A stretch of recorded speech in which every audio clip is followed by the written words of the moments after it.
One other ultimately important area that you must consider is finance. And by finance, I mean his control of money.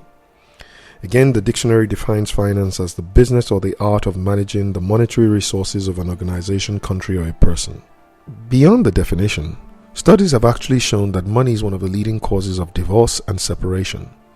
In fact, during the 2008 financial crisis, CNN reported that the economy was the biggest stress on married couples in the last 60 years. So this is a big deal. The questions you ask yourself are, how does he handle money? Does he have financial intelligence? What is his relationship with money? Does he save? Does he invest? Does he believe in instant or delayed gratification?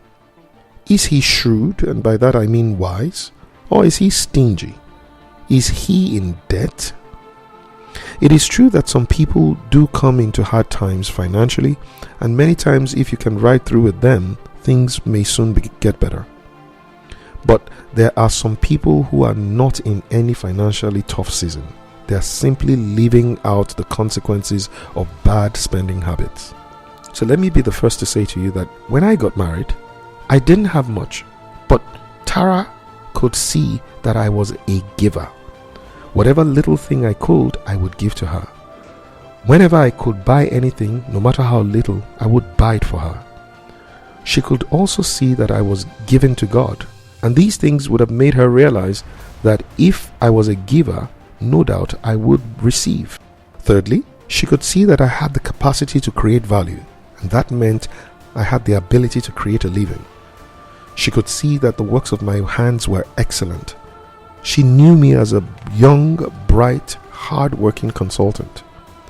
But then the day came when she had to ask herself an important question when she realized that I didn't have any savings.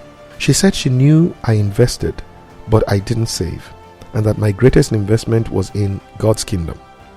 So she had to ask herself one day, okay, this guy doesn't have a savings, but he's always giving his money to God. Can I live with him? And God took her to a scripture about laying up your treasure in heaven, and that just settled the matter for her.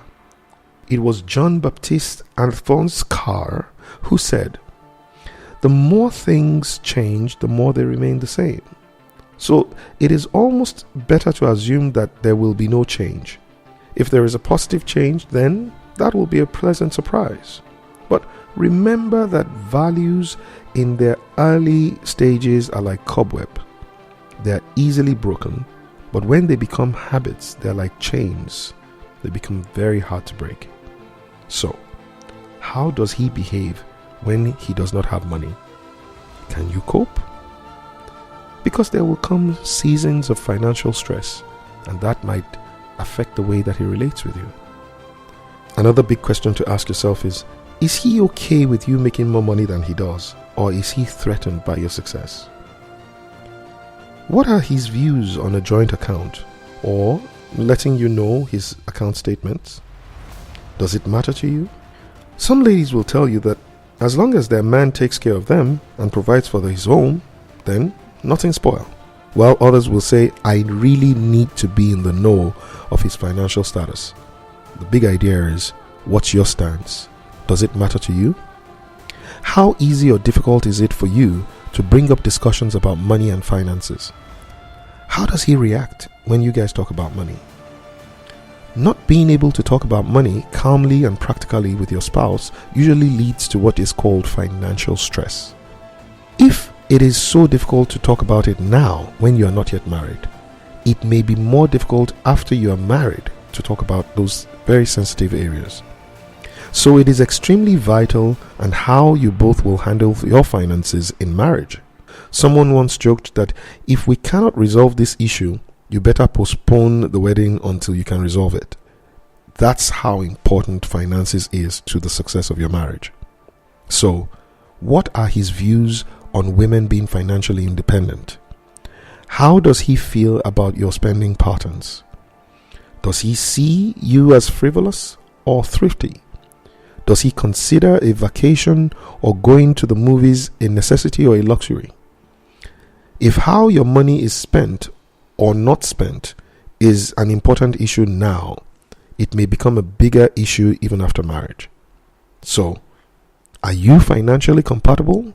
Now is the time to score. 1 for intolerable, 2 for tolerable, 3 for compatible, and 4 for admirable.